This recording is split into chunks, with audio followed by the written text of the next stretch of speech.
بسم الله الرحمن الرحيم. تعالوا مع بعض ناخد تدريب على الدرس الأول الوحدة التانية. عايزة أكتب العدد يا ولاد. الموقف من المواقف دي بس يكون عدد صحيح. عدد صحيح يا ولاد، يا إما هكتب صفر، يا إما هكتب العدد بالسالب، يا إما هكتب العدد بالموجب، على حسب في كلمة واحدة بس في الجملة كلها هي اللي بتخليني أكتبه سواء سالب أو موجب. درجة الحرارة في مدينة موسكو 5 درجات تحت الصفر. احنا قلنا لما نشوف كلمة تحت يبقى أنا هكتب على طول سالب 5. أنا هكتب على طول سالب 5. طيب، ارتفاع جبل 70. ارتفاع، عندك كلمة ارتفاع يبقى أنا هكتب 70 دي بالموجب، مش هحط لها حاجة. وعندي كمان كلمة فوق. ارتفاع الجبل 70 متر فوق سطح البحر. غواصة. غواصة تتحرك على عمق. عندي كلمة عمق. عمق دي يعني لتحت. خلاص يا ميس، يبقى العدد اللي موجود معايا هيبقى بإيه؟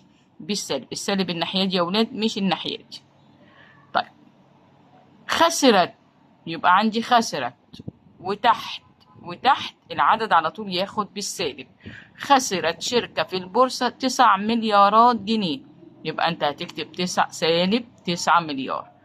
المليار مع 9 أصفار يا جميل. المليار مع 9 أصفار.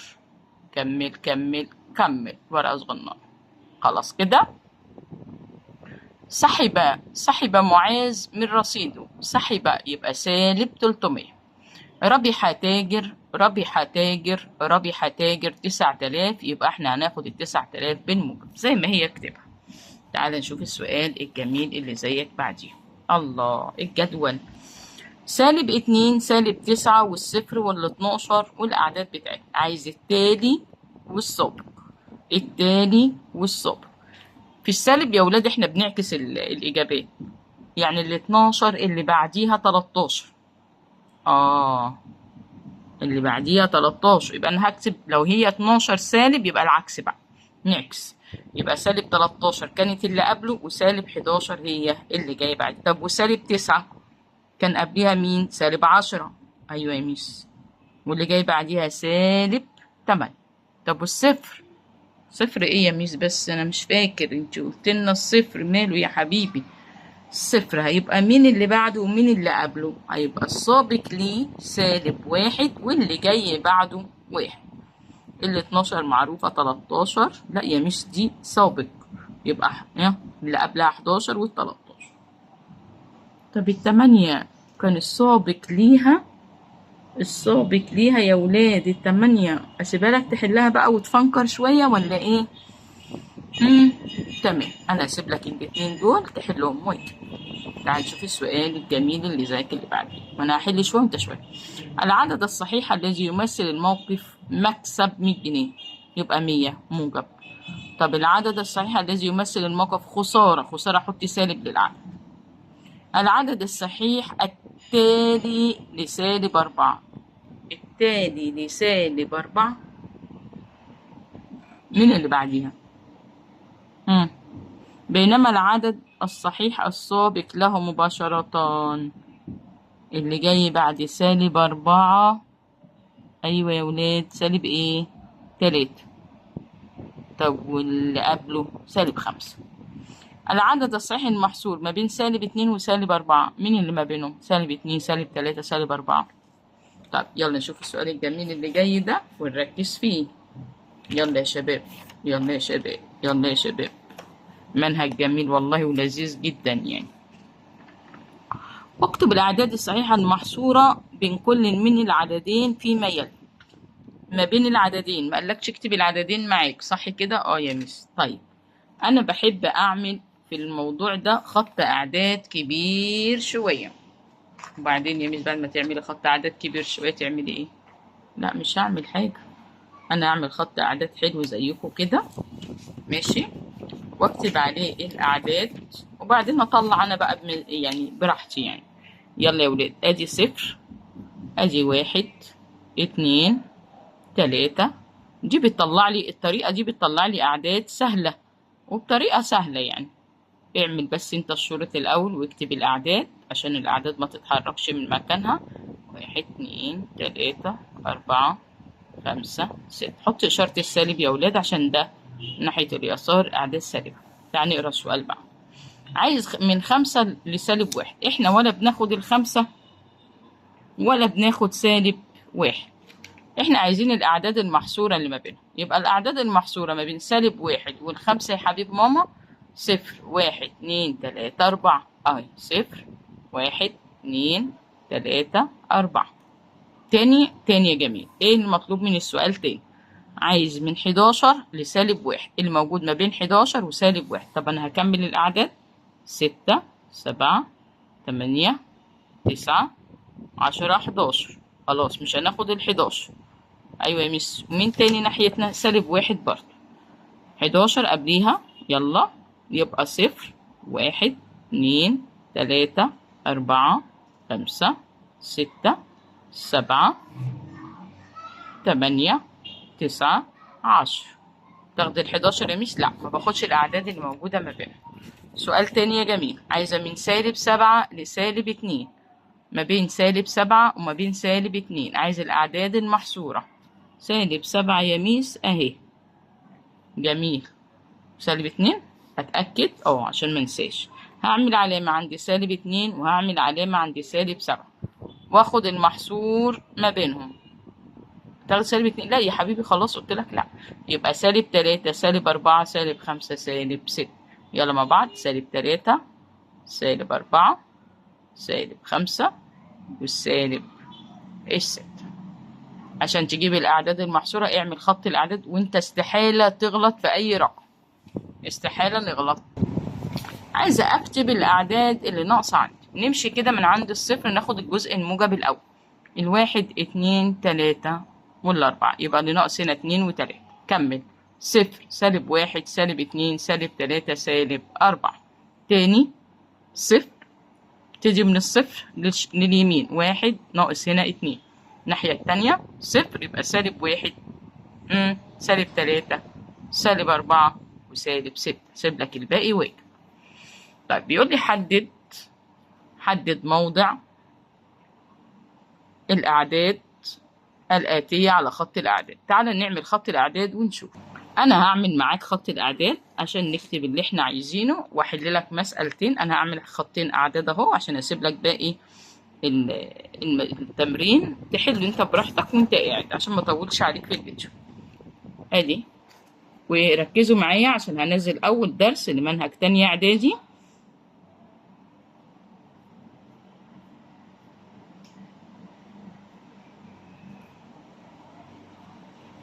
شفت انا بعمل خط الاعداد ازاي؟ بطريقة سهلة جميلة. الله يهدينا ويهديكم ويجعل فيكم الخير يا ولادي يا رب. تعال نشوف السؤال بتاعنا بيقول ايه. عايز اعمل عندي ال4. روح لل4 يا ولاد واعمل بصلة اهي. وبعدين احدد سالب 1. روح عند سالب 1 واعمل بصل. اروح عند ال2 واعمل بصل.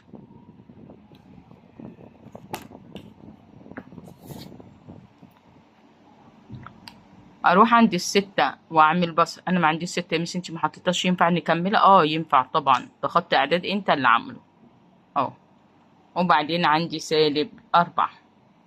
كده احنا حددنا الاعداد بتاعتنا. ناخد سؤال تاني جميل يا ميس. هناخد اللي جنبه سالب 3 وسالب 2 وسالب 1 وصفر و1. طب يلا نعمله.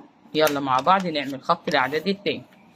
يعني نعمل ايه يا ولاد؟ هنقسمه بالنص. ادي الصفر ناحية اليمين موجب. ادي 1 2 3 4 5.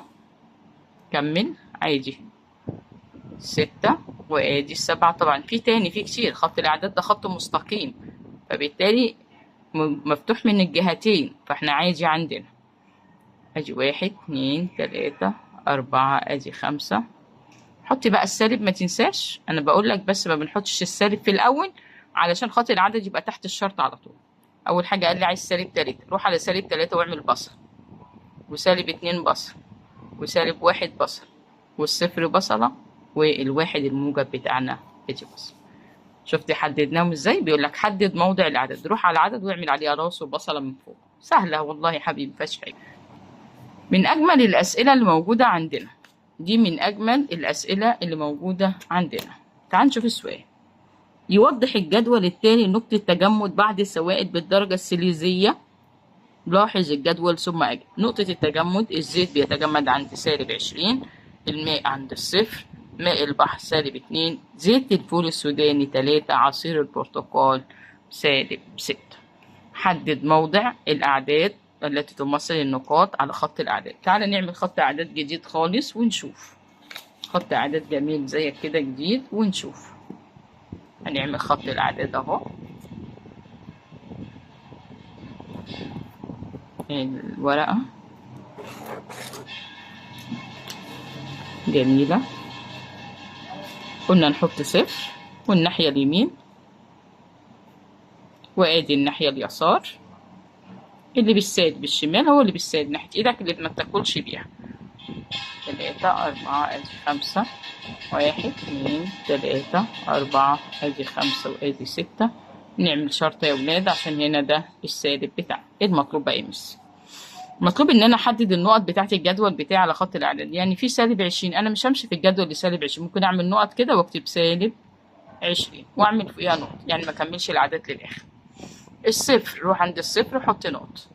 -2 بصلة، 3 بصلة، والستة -6 يا مش -6 يا مش. ادي بص كده انا حددته له على خط الاعداد. تعال نشوف الاجابات بقى عايزين ايه.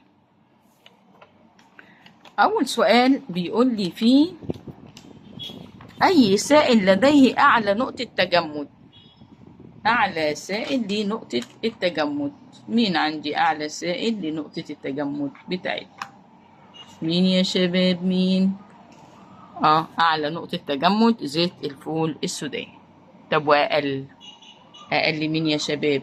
اقل زيت الذرة اللي هو -20. يبقى كان اعلى حاجة 3 بالموجب، واقل حاجة اللي هو السالب بتاعنا. كل ما كان العدد كبير كل ما كانت القيمة بتاعته صغيرة. طيب كده احنا جاوبنا اعلى وادنى. طيب عايز ايه هنا؟ رتب السوائل حسب نقطة التجمد. حسب نقطة التجمد من الادنى الى الاعلى، يعني من الصغير للكبير. طيب من الصغير للكبير يبقى احنا هنحط زيت الذرة اول واحد. يبقى اول واحد عندي زيت الذرة. ايوه، بعد زيت الذرة مين عندنا؟ فين العصير بتاعنا؟ -6، وبعدين -2، وبعدين الصفر، وبعدين التالت. لما يجي عندك ترتيب تصاعدي او تنازلي بالسالب، التصاعدي بالسالب بتاخد ايه؟ اكبر عدد سالب. طيب والتنازلي خد اكبر عدد موجب. يلا نكمل التدريب. تسبح سمكة، هاجي اعدل لك الدنيا اهو. تسبح سمكة في البحر على عمق، وعلى عمق يعني العدد هياخد -5. مين في الأربع خطوط أعداد ينفع أقول عليه بيمثل الموقف ده؟ الأولاني 5 موجب، ما ينفعش. 4 موجب وصفر وسالب 3، لا ده قال لي -5. التالت عندي مفيش عندي علامة غير على -5، فهو ده اللي أنا هاخده. شوف السؤال اللي بعده. مع يونس مبلغ 12 جنيه، أنفق منها 8 جنيهات، ثم أنفق منها في اليوم التالي 3 جنيهات. عايز خط الأعداد. يعني يونس معاه 12 جنيه، صرف 8 وصرف 3. يعني لما هو يصرف يطلع العدد عندي بإيه؟ ما أنا مش عارفة بصراحة يعني أقول له إيه؟ يعمل إيه يونس يعني؟ طب تعالى نشوف أول واحدة. ال12 موجودة ماشي، هي بالموجب، بس لما يصرف بقى -8، لما يصرف بقى -3. هنا -3 وسالب 8، يبقى ناخد حرف إيه؟ حرف الألف. ركز تاني يا جميل. تتحرك طائرة على ارتفاع، قال لي ارتفاع يبقى موجب 180. تتحرك غواصة على عمق، عمق يعني يدي سالب للعدد، يبقى -16 مش 16. طب يا ميس كملي. نيجي للسؤال اللي بعده. اشترى عامر بضاعة، دي واجب. اشترى عامر بضاعة 6000 جنيه وباعها بنفس المبلغ، فإن العدد الصحيح الذي يعبر عن المكسب. ايه ده؟ عامر معاه 6000 جنيه وباعها. باع ايه يا ميس؟ طيب يعني باع ايه؟ يعني لما يجي يبيعها عبر عن المكسب، ما هو -16، ما هو لما يبيع يبقى خلص يعني -16. الأعداد الصحيحة التي تقع على يمين العدد صفر، سالب ولا موجب يا ولاد؟ لا موجب. يمين موجب، يسار سالب، يمين موجب، يسار سالب. طب أنا هسيب لك دول، بس هقول برضو العدد الصحيح السابق لسالب 5. سالب 5 السابق. الخمسة عامة اللي جاي وراها 6 التالي، يبقى هاخد التالي هو السابق. ده الكلام ده للأعداد الموجبة، ركز كده. يبقى سالب 5، يبقى احنا عندنا سالب 6. العدد الصحيح التالي مباشرة للعدد سالب 4 اللي جاي بعد سالب 4 مين؟ سالب 2. ده كده توافق أو لا توافق. انتهت مباراة بين فريقين بالتعادل. بالتعادل يا ميس. فإنه يمكننا التعبير عن الموقف بالعدد ايه؟ 0 طبعا. طبعا 0. أوافق ولا لا أوافق؟ علا بتقول 0. أوافق، لأن العدد 0 ليس سالب وليس موجب، ملوش دعوة ولا بالسالب ولا بالموجب. بركز تاني عشان نحل. اختبر نفسك على الدرس ونحل كتير أوي.